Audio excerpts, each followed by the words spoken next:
the gas station that wasn't there. Imagine you are driving through the back roads of rural Montana on Thanksgiving Eve, your gas gauge hovering dangerously close to empty, when you finally see the glow of a gas station emerging from the darkness ahead like a beacon of salvation. You've been driving for 3 hours since leaving Billings, stubbornly insisting to your girlfriend over the phone that you knew a shortcut, that GPS was wrong, that you'd be fine. Now your phone is dead, the temperature has dropped to 20 degrees, and you haven't seen another car or building in over an hour. The snow started falling about 10 minutes ago, light flurries that dance in their headlights like tiny ghosts. Your fuel light has been on for 15 miles, and you've been coasting downhill whenever possible, praying to a God you're not sure you believe in. The gas station appears around a bend in the road, its lights impossibly bright against the black forest surrounding it. An old-fashioned sign reads, Tucker's Gas and Convenience, in retro lettering that looks straight out of the 1970s. You've never been so happy to see civilization in your life. You pull up to one of the 3 pumps, all old style, the kind where the numbers flip mechanically rather than displaying digitally. There are no other cars. The parking lot is pristine, the snow gathering in perfect, undisturbed layers on the concrete. No tire tracks. You notice this but push the observation aside. Maybe you're the first customer in a while. It's late after all, nearly midnight, and this is the middle of nowhere. The building itself is a small rectangular structure with large windows revealing fluorescent-lit aisles inside. You can see shelves stocked with snacks and drinks, everything looking neat and organized. A handwritten sign in the window advertises hot coffee, 99 cents. Next to the door, another sign, open 24 hours. Through the window, you can make out a figure behind the counter, the attendant, presumably, though the angle and glare make it hard to see details. You kill your engine and sit for a moment, rubbing your cold hands together. Something feels off, but you can't put your finger on what. Maybe it's just the isolation, the exhaustion, the stress of being stranded. You step out of your car and the cold hits you like a physical force. Your breath comes out in thick white clouds that hang in the air longer than they should. The snow is falling harder now, already accumulating on your shoulders in the few seconds you've been outside. You approach the pump and grab the nozzle, but there's no card reader, no payment screen, just the mechanical pump and a small sign, please pay inside first. You head toward the building, your footsteps crunching in the snow, and that's when you realize something strange. Your footprints are the only ones. The snow around the pumps and leading to the door is completely untouched, which means the attendant inside hasn't stepped outside in at least 20 minutes since the snow started falling. Maybe they've been inside all evening. Makes sense. Who would want to be out in this weather? You push open the door and a bell chimes, an old-fashioned brass bell that rings with a clear, pure tone that seems to echo longer than it should in the small space. The inside of the gas station is warm and bright, but there's something distinctly wrong about it. All the products on the shelves are brands you recognize, but the packaging is old, designs from decades ago. The Coca-Cola logo is the vintage one from the 70s. The candy bars have prices printed directly on them, 50 cents, 75 cents. A magazine rack near the door displays publications with dates you can't quite make out, but the cover stories are about events you vaguely remember from history classes. Skylab, the Iran hostage crisis, Mount St. Helens. You approach the counter, where a man stands with his back partially turned, restocking cigarettes into an overhead display. "Excuse me," you say. "I need $40 on pump 2. He doesn't turn around immediately, and when he does, your breath catches. He's young, maybe 30, wearing a uniform that consists of a brown shirt with tuckers embroidered over the pocket and a name tag that reads Bill. His face is pleasant, unremarkable, but his eyes are strange. They look past you rather than at you, as if he's focusing on someone standing behind you. You glance back instinctively. No one there. $40 on pump 2. Bill repeats in a flat, mechanical voice. Will that be cash or charge? You pull out your credit card, but he shakes his head. Cash only. Machine's been broken. You dig into your wallet and hand him 2 20s. He takes them, holding the bills up to the light as if checking for counterfeits. And that's when you see the date on the calendar behind him, November 26th, 1979. Your stomach drops. It's a joke, has to be. Some kitschy theme thing. Retro gas station, vintage decor. Except everything feels too real, too authentic. The wear on the linoleum floor, the patina on the metal fixtures, even the smell, a mixture of old cigarette smoke and coffee that's been sitting too long. Is this some kind of themed place? You ask, trying to keep your voice steady. Bill stares at you for a long moment, his head tilting slightly, like a dog hearing a strange sound. Themed? He repeats, and there's no comprehension in his voice, no understanding of the question. This is Tucker's Gas and Convenience. We've been here since 1952. You take your change, the coins feel wrong in your hand, too heavy, too cold, and head back outside, telling yourself this is just a weird, quirky place run by weird, quirky people. Montana has plenty of those. Eccentric folks who live off the grid, who reject modern technology, who prefer things the old way. The snow is falling even harder now, coming down in thick sheets that limit your visibility to about 20 feet. You pump your gas, the numbers flipping by with mechanical clicks that sound too loud in the muffled silence of the snowstorm. When the pump stops at exactly $40, you look up toward the station. Bill is standing in the window, motionless, staring directly at you. Not past you this time, at you. His face is pressed close to the glass, his breath fogging it in slow, rhythmic clouds. You wave awkwardly. He doesn't wave back. Doesn't move at all, just stares with those strange, unfocused eyes that now look completely black in the fluorescent light. You hang up the nozzle and hurry to your car, fumbling with frozen fingers to open the door. The snow is already covering your windshield, and as you climb in, you glance back at the station. Bill is gone from the window. The lights inside flicker once, twice. You turn the key in the ignition, nothing. You try again. The engine turns over sluggishly but won't catch. No, no, no, no, you mutter, pumping the gas pedal. On the third try, the engine roars to life, and you've never been so grateful for anything in your life. You shift into drive, but before you can pull away, there's a knock on your window. You scream, jerking away from the sound. Bill is standing there, bent down to your window level, his face mere inches from the glass, his mouth moving, saying something you can't hear over your thundering heart and the sound of your engine. You crack the window an inch. You forgot your receipt, he says, holding out a slip of paper. His fingers are impossibly long, the nails yellowed and thick. You snatch the receipt through the narrow opening, not wanting his fingers anywhere near you, and immediately roll up the window. He doesn't pull back. He just stands there, bent at an unnatural angle, watching you. You throw the car in drive and hit the gas, your tires spinning in the fresh snow before catching traction. You don't look back as you fishtail out of the parking lot and onto the road. Your heart is racing so fast you think you might pass out. You drive for 5 minutes. 10, the snowstorm making it almost impossible to see more than a few feet ahead. You should slow down, but you can't. You need distance between you and that place. Finally, when you feel like you've put enough miles behind you, you glance down at the receipt clutched in your hand. The paper is old, yellowed with age, and the ink is faded but legible. It shows the date, November 26, 1979, the time, 11:47 p.m., and at the bottom, in handwritten script, "Thank you for your patronage. Drive safely. Many don't make it through these mountains." You drive for another hour, the snow gradually tapering off until you see another gas station, this one modern with LED lights and digital pumps, and a connected Subway restaurant. You pull in, almost crying with relief, and practically run inside. The young woman at the counter looks startled by your appearance. "Are you okay?" she asks. "You must look half crazed." You probably are half crazed. "There was a gas station about an hour back. Tucker's? Old place.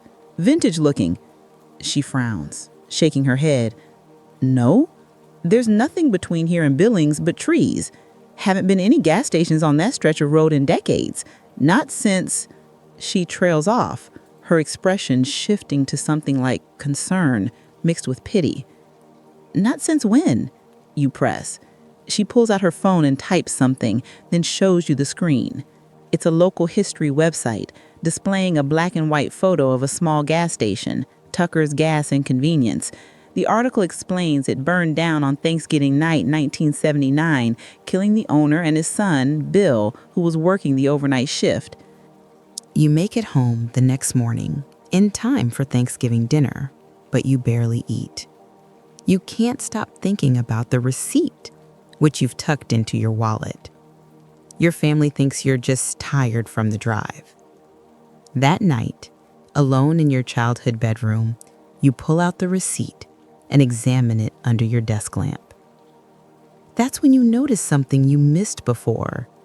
At the very bottom, below the handwritten message, there's another line in different ink, darker and fresher. See you next year. Your blood turns to ice. You throw the receipt away, burning it in the fireplace downstairs after everyone has gone to bed. But 3 weeks later, when you're paying for groceries, you reach into your wallet and find it again. The same receipt, pristine and yellowed, with that same impossible date. And now there's a new edition, another line of fresh ink below the others. You can't burn away what's already gone. Thanks for stopping, friend. Not many do anymore. We get lonely out here in the dark. But don't worry, next Thanksgiving, we'll leave the light song for you. You've driven past that stretch of road twice since then, once in daylight to prove to yourself there's nothing there. And there isn't, just trees and snow and an old concrete pad where something used to stand, scorched black and overgrown with weeds.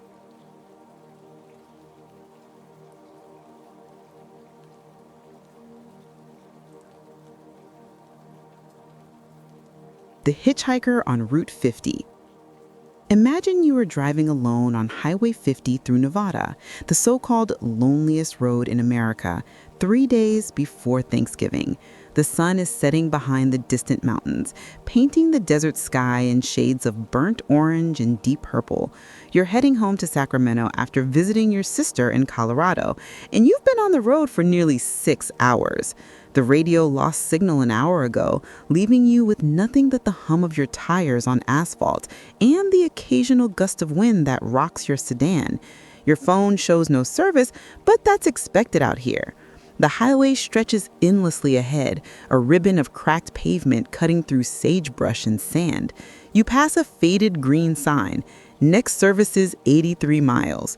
Your gas tank sits just above half. You're fine. Everything is fine. The heater blows warm air against your face as the temperature outside drops rapidly. You think about your mom's turkey, your nephew's excitement, the normalcy waiting for you at home. That's when you see him. A figure standing on the shoulder about a quarter mile ahead, thumb extended in the universal gesture of hitchhiking. Your stomach tightens immediately. You haven't seen another car in over 30 minutes, haven't passed anything resembling civilization since the last gas station in Austin, Nevada. Where did this person come from? As you approach, you can make out more details. A man, tall and thin, wearing what looks like a heavy brown jacket and jeans. He's facing the road, but his posture seems oddly still, too rigid.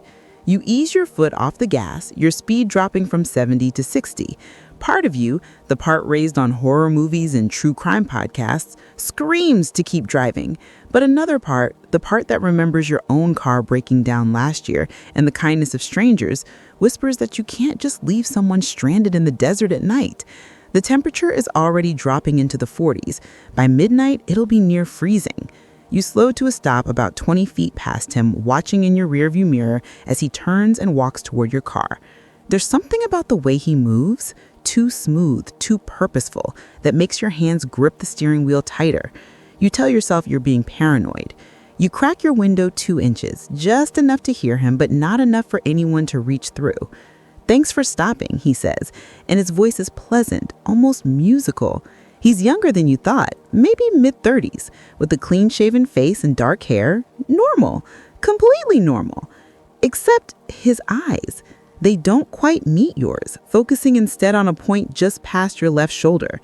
Car broke down about 5 miles back, he explains, gesturing vaguely behind him. Phone's dead, been walking for over an hour. You glance at his shoes, clean, barely dusty, the soles hardly worn. For someone who's walked 5 miles through the desert, he looks remarkably fresh. You push the thought away. I'm heading to Ely, you say carefully. I can drop you at the next town. He nods, a smile spreading across his face that doesn't quite reach those wandering eyes. You unlock the passenger door, and he slides in with practiced ease, bringing with him a strange smell.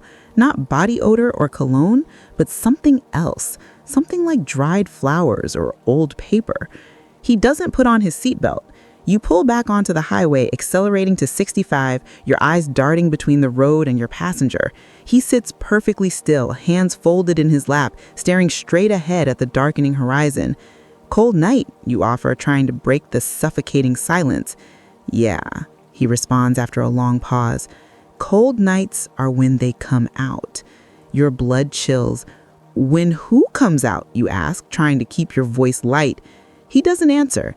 Instead, he starts humming, a tuneless, unsettling melody that fills the car. You reach for the radio, but your hand freezes when he suddenly stops humming and turns to look at you for the first time fully. Do you believe in ghosts? He asks, and now his eyes lock onto yours with an intensity that makes you want to swerve off the road. There's something wrong with them. They're too dark, too deep, like looking into empty wells. You swallow hard, focusing on the white lines rushing past. Not really, you manage to say. He laughs, a sound like wind through broken windows. That's okay. They believe in you. The temperature in the car seems to drop 10 degrees. You crank the heater up, but the vents blow cold air. Your breath becomes visible in small clouds. He's still staring at you, not blinking, not moving, except for his mouth. There was an accident here, he continues, his voice taking on a dreamy quality. Thanksgiving, 1987, family of 4, rolled their station wagon right where we are now. Father survived just long enough to watch his wife and children die. Your heart hammers against your ribs. You check the rearview mirror and see nothing but empty highway behind you. No lights, no other cars, just darkness swallowing the road. You tell yourself he's just trying to scare you, that he's some weirdo who gets off on freaking out Good Samaritans. People do this. They tell ghost stories, they lie, they mess with others for entertainment. You've seen it on Reddit threads and YouTube videos. This is just a guy, a normal guy who needed a ride and has a twisted sense of humor. But your hands are shaking on the wheel, and when you glance down, you notice something that makes your stomach drop. The passenger seat where he's sitting, the seatbelt alarm isn't going off. It should be. Your car always beeps incessantly when someone doesn't buckle up, but there's no sound, no warning light on the dashboard. And more disturbing, when you look at him peripherally, you can see through him, just slightly, just enough to make out the passenger window behind his shoulder. You blink hard. It must be the darkness, the angle, your exhausted mind playing tricks after hours of driving through monotonous desert landscape. Pull over, he says suddenly, his voice sharp and commanding. What? No, we're almost to pull over. His voice booms through the car, vibrating in your chest, and your hands obey before your mind can protest. You slam on the brakes, the car skidding onto the shoulder in a cloud of dust and gravel. Your heart feels like it's going to explode. He turns to face you fully, and in the dashboard lights, you can see that his face is changing. The skin looks translucent, stretched too tight over the bones, and those eyes are now completely black, reflecting nothing. You swallow hard, focusing on the white lines rushing past. This is where it happened, he whispers. This exact spot. I was 8 years old. My sister was 6. Mom was singing along to a Thanksgiving song on the radio.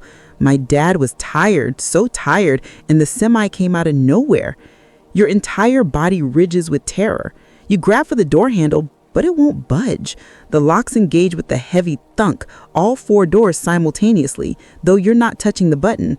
The windows start rolling up on their own, including the one you cracked open. The hitchhiker, the thing that's not a hitchhiker, reaches toward you with fingers that are too long with too many joints, and you scream. The sound tears from your throat, raw and primal, echoing in the confined space. You squeeze your eyes shut, pressing yourself against the driver's door, waiting for those impossible fingers to touch you.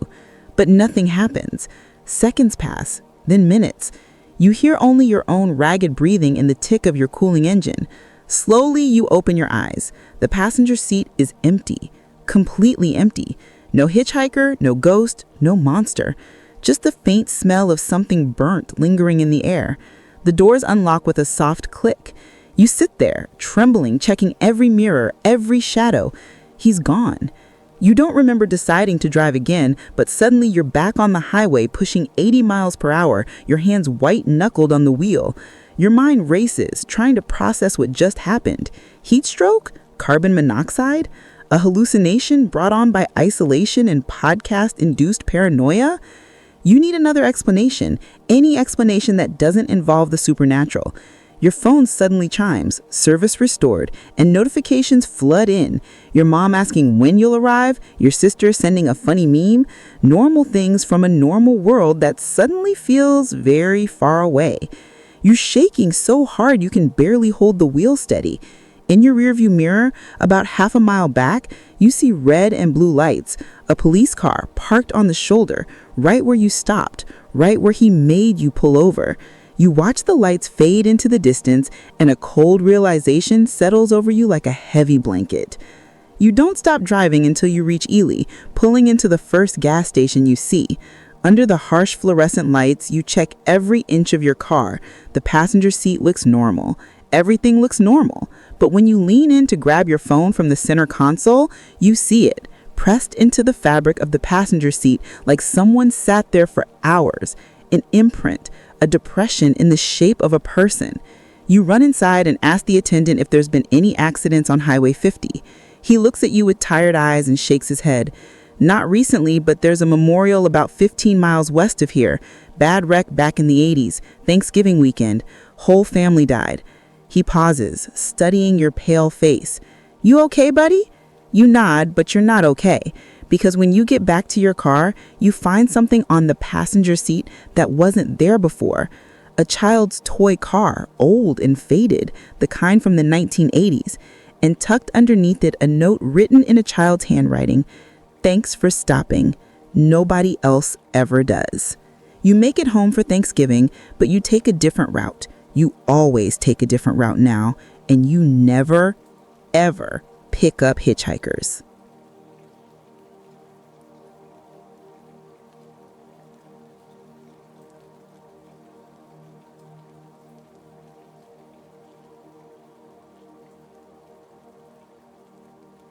The mile marker that repeats.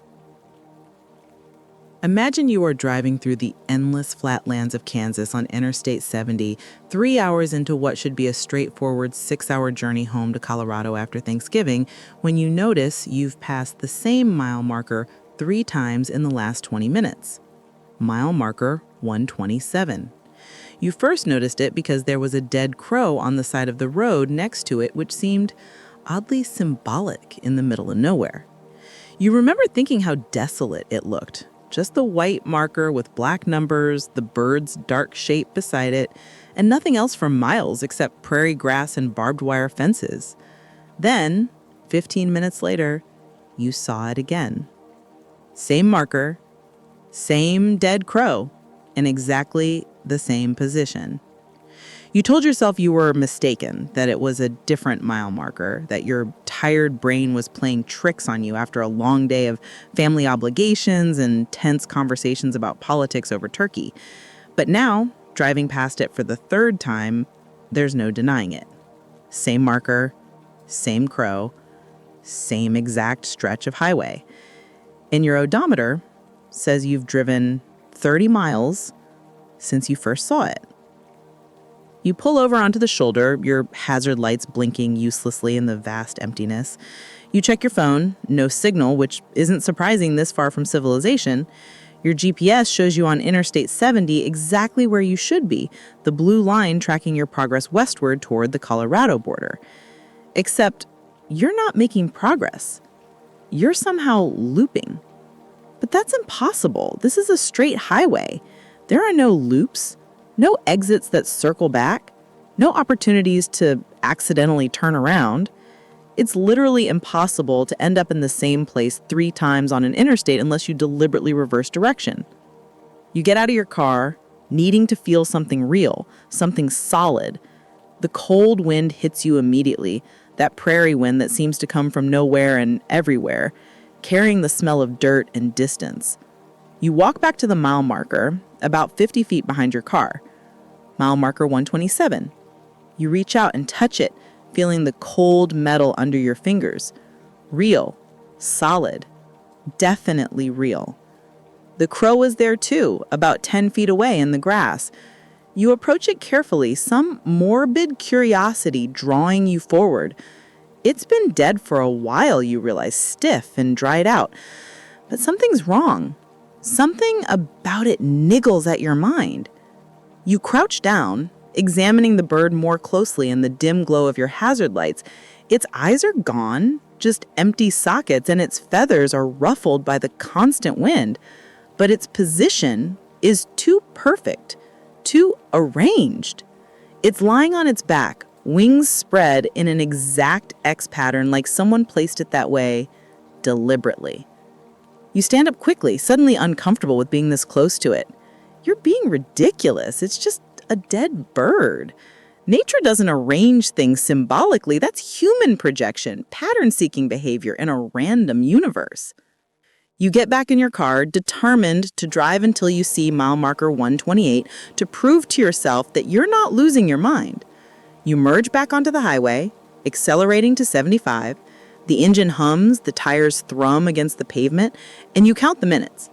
5 minutes at 75 miles per hour should take you over 6 miles. After exactly 5 minutes, you see a mile marker approaching. Your headlights illuminate it. Mile marker 127. Your hands go numb on the steering wheel.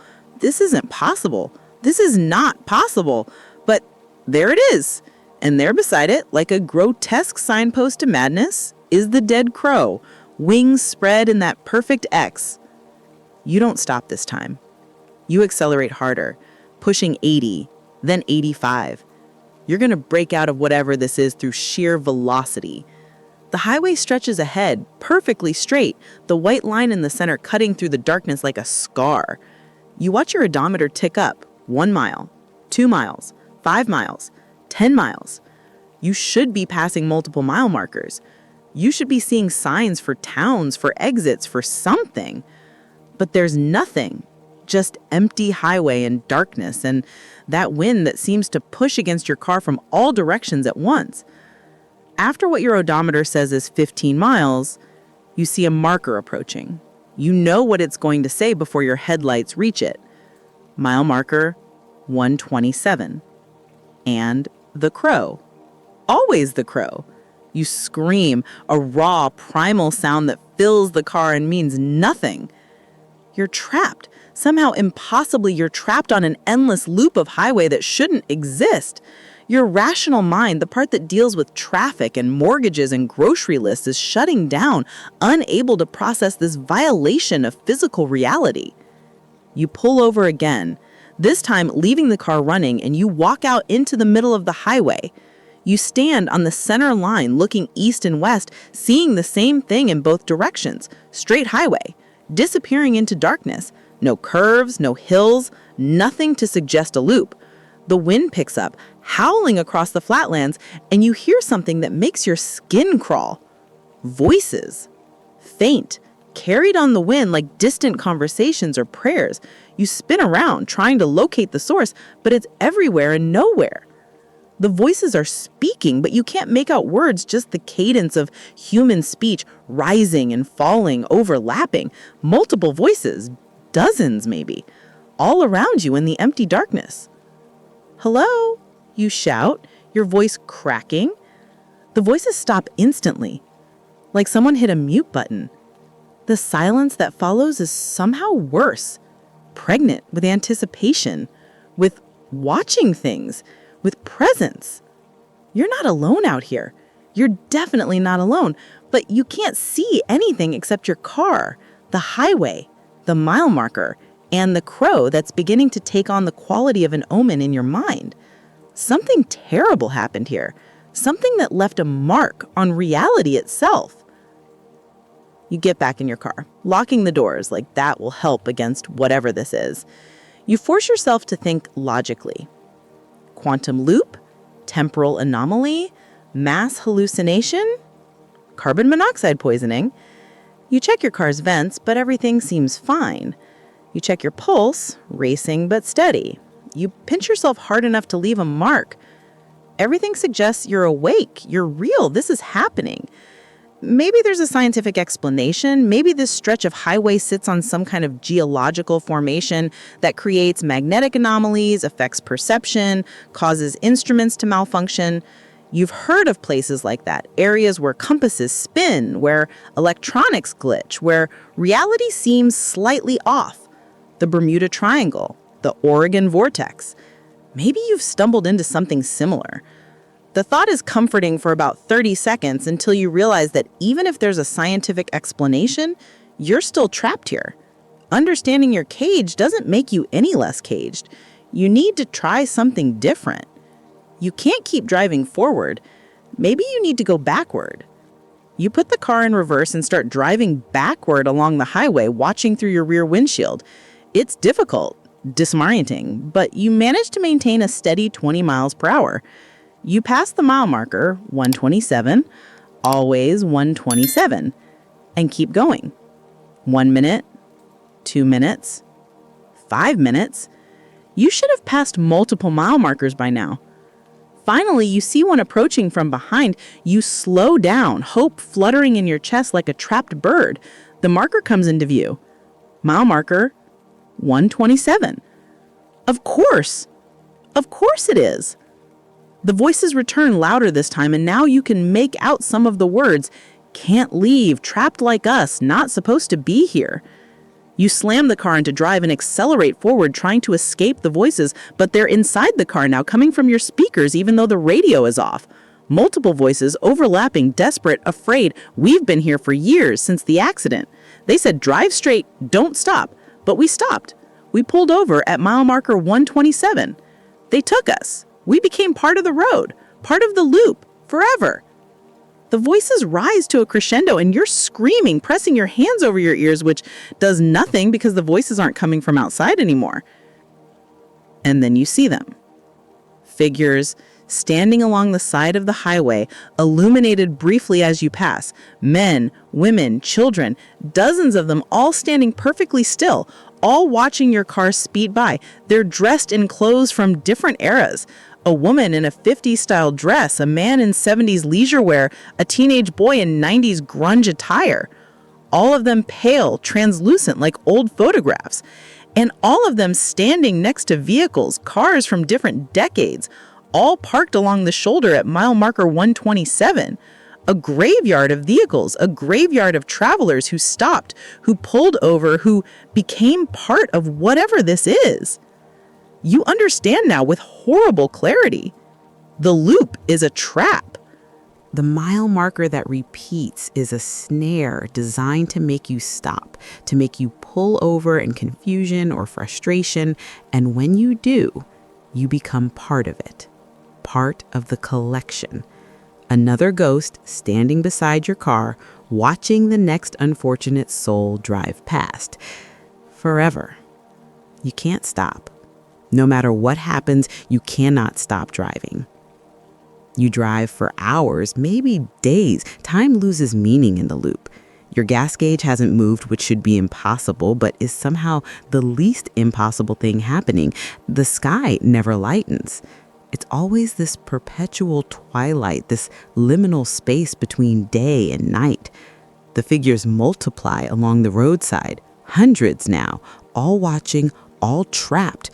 Some of them wave at you as you pass. Some just stare. The worst ones are the children. Small figures holding the hands of translucent parents, stuck in an eternal Thanksgiving drive that ended in horror. You're crying now. Tears streaming down your face, your hands white-knuckled on the wheel. And then you see it.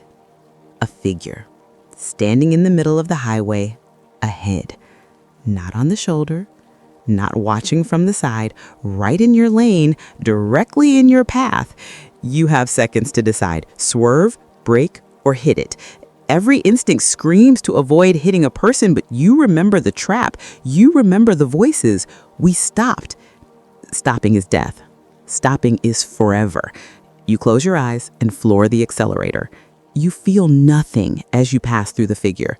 No impact, no resistance, just a blast of cold air that fills the car. When you open your eyes, the highway looks different.